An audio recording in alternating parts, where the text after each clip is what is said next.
Good day mga kakusinero.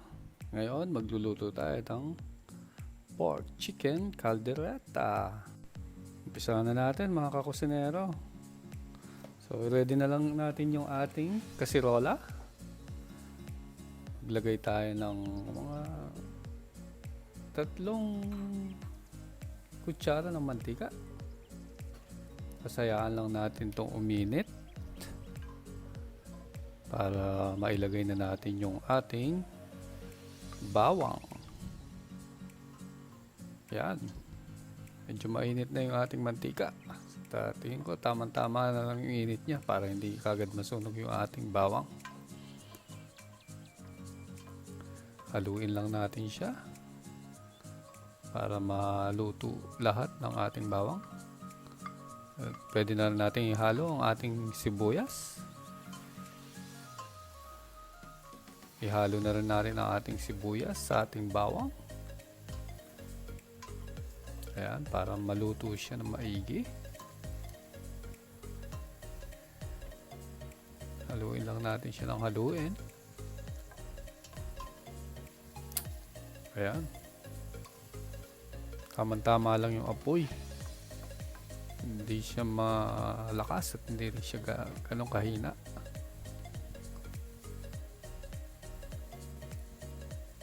Sa puntong ito siguro pwede na lang natin halo yung ating baboy mga kakusinero. Ayan, ihalo, lagay natin isa-isa para magisa yung ating karne ng baboy sa bawang at sibuyas.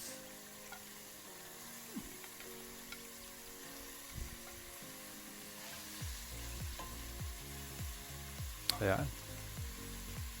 Ilagay na natin lahat ng ating karne ng baboy.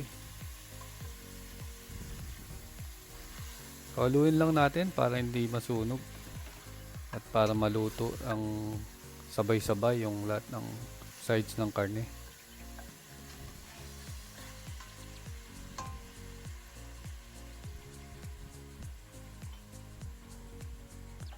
So after nun, ilagay na rin natin yung ating karne ng manok.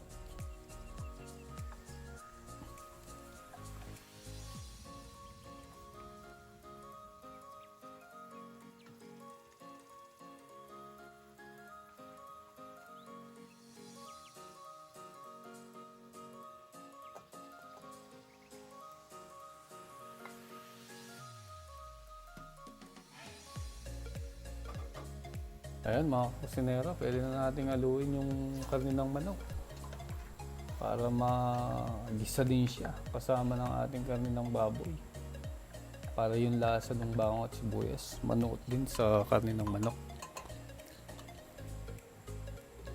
Ayan, takpan lang natin siya ng konti para mainitan ng buo yung ating karne.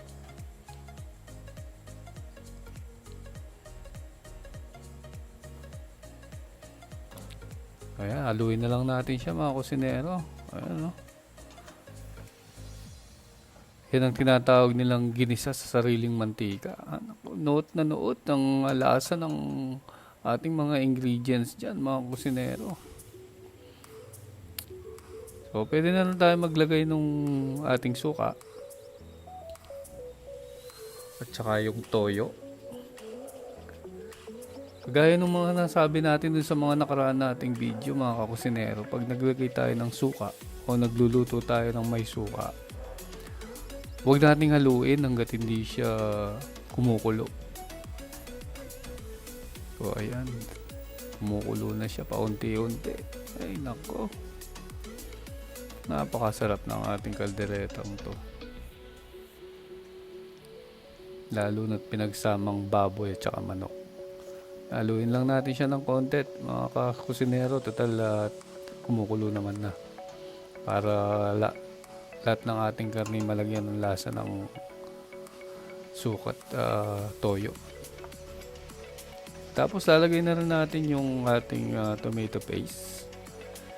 Dito sa video na to gagamit tayo ng tomato paste dahil mas masarap yung tomato paste, lalong lalo na sa caldereta.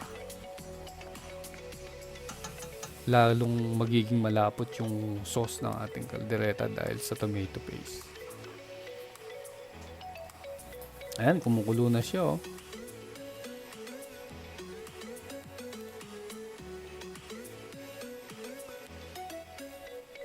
So inaan lang natin yung apoy mga kusinero, ha, pag nagpapalambot tayo ng karne para swabing-swabe yung kanyang lambot.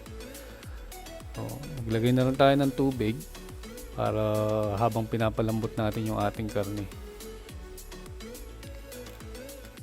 Tapos sabay na rin natin yung paminta para habang kumukulo siya at lumalambot, sumasama na rin yung lasa ng ating paminta. Tatakpan na lang natin mga kusinero. Hayaan natin siyang kumulo.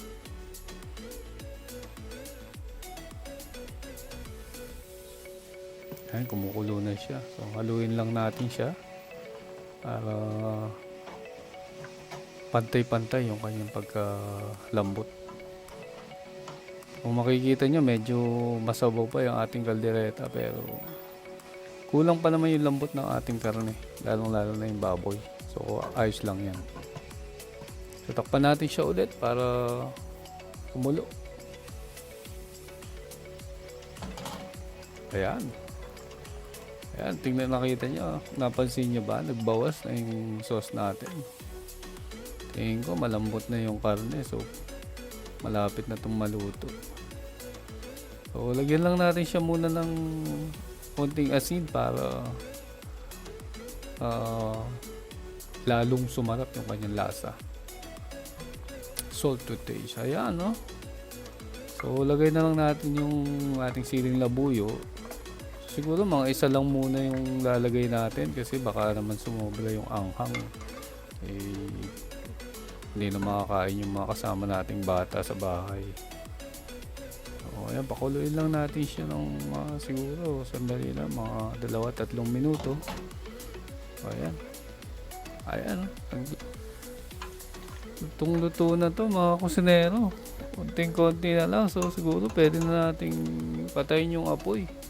At yung init na lang ng ating kaserola yung magpapaluto pa sa kanya.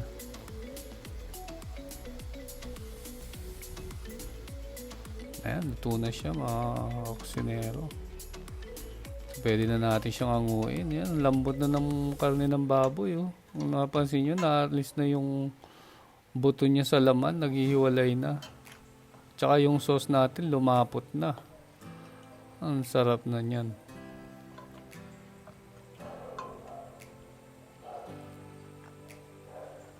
So kanin na lang ang kulang.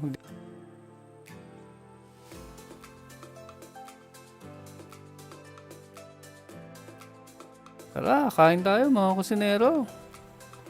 Try nyo rin. Pehadong masasarapan kayo. Thank you for watching. Like and subscribe.